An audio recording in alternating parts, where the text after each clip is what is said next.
It is incredible how quickly I turn from the gospel of Jesus Christ into something completely different. How many times have you had something good happen to you in your life?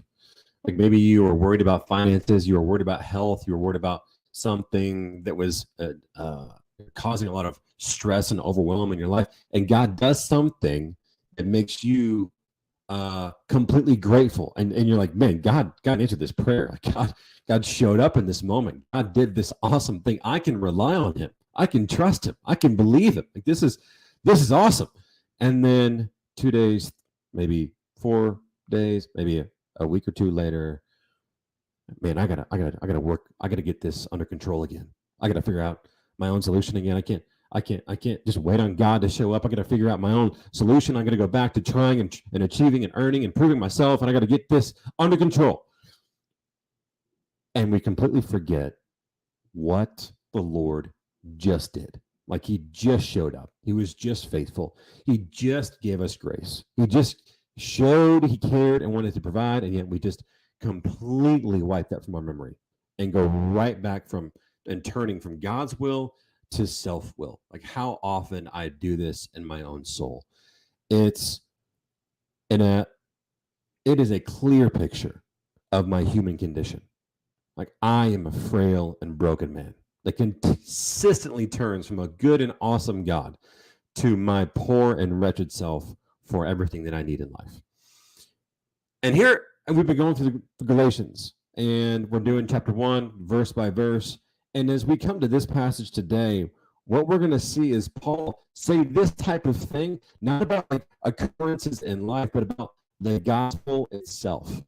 Like he's going to say, well, why would you turn so quickly from the good news of the gospel, the grace of God displayed through Jesus Christ that was given to you as a merciful free gift? You didn't earn it. You didn't deserve it. It was given to you as a free gift. Why would you turn from that so quickly into something completely different? Like, why would your heart look for something else? There's nothing else available. There's nothing else as satisfying or fulfilling or as nourishing or as life-giving as the gospel of Jesus, and yet your heart is continually looking for something else. And it's nonsense. Here's how he says in Galatians 1:6. I am shocked that you are turning away so soon from God, who called you to himself through the loving mercy of Christ. I am shocked that you are turning away so soon from God, who called you to himself through the loving mercy of Jesus Christ. Notice that God is the one who calls us here.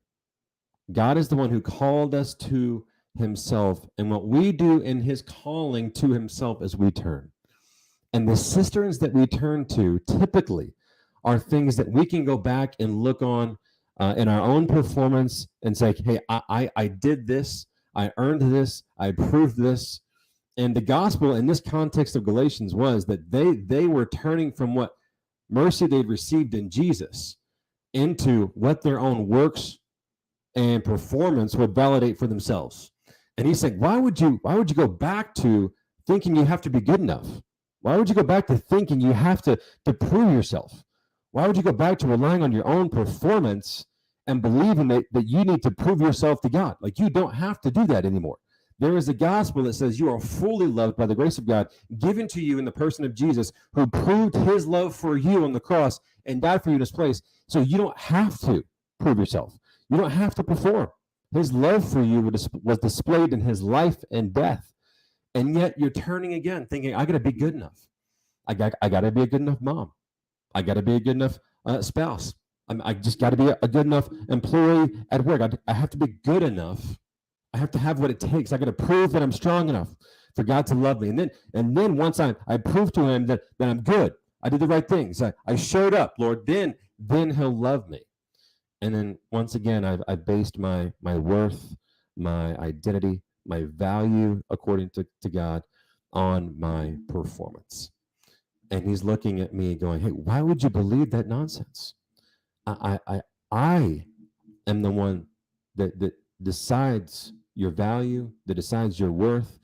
And I claimed it by coming to you in the person of Jesus and giving my very life to show you that you don't have to be good enough. I am going to be good enough for you. And if you trust and believe in me, I will give you the freedom and the mercy to receive that, to walk in that freedom, and to live out a life that looks like me, because I give you the power to follow me. This is not something you do to prove yourself, to be good, to become good enough, or to earn your way to God. This is a gospel that comes to you and me free of charge, like completely free, because of the work that Christ has done. And yet our hearts so quickly turn. Like even in my day today, I guarantee you at some point today, I will be asking myself if I did a good enough job. I'll be asking, did I do that right? Did I get that done the way I wanted it to? Did that come off the right way? Did I show that I was faithful in this moment? Does that should I repent from some of this stuff? Like I'll be questioning my own performance at some time in this very day, and I have to lean into what Paul is saying here: is don't believe that nonsense that you have to prove yourself to God. Believe that He loves you enough, that He's already proven Himself by loving you enough to die on the cross in your place, and go back and lead my heart back into the gospel and receive that grace freely from Him. And so the good news today is that if you think at some point in your heart, mind situation today that you don't have what it takes, that you're not good enough, that you don't measure up, that you don't have the strength, that you're just too broken, that you're just too impaired, you're beyond repair. Here's good news. Good news is that's actually true. Freedom, like that's actually true. The good news is that's true. And the better news is you don't have to fake it. Like God doesn't demand that we fix that stuff. He says, check this out. He who called you into Himself. God is not calling you to be a better person. God is not calling you and me to be good people. Believe that or not. He's not saying, hey, go be a good Christian. That is not what God's calling us into. He is calling us into Himself, which means He wants intimacy with me. And so from a relationship where I'm intimate with the Lord, He produces the kind of man that I need to be.